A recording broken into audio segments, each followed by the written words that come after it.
નમસ્કાર, શો ટાઈમમાં આપનું સ્વાગત છે. ભાવનગરના હાઈકોર્ટ રોડ પાસે આવેલ ખુલ્લા પ્લોટમાં આગની ઘટના બની હતી.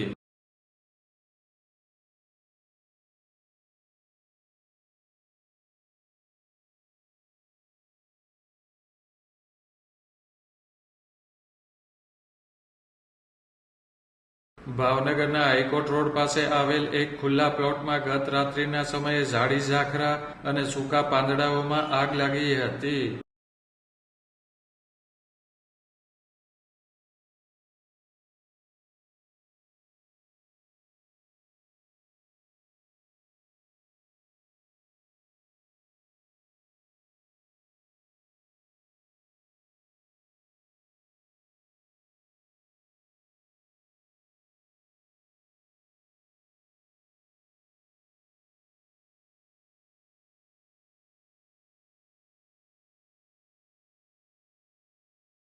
આ ઘટના અંગે સ્થાનિકો દ્વારા ફાયર વિભાગને જાણ કરવામાં આવતા ફાયર વિભાગની ટીમે બનાવ સ્થળે પહોંચી પાણીનો છંટકાવ કરી આગ બુઝાવી હતી.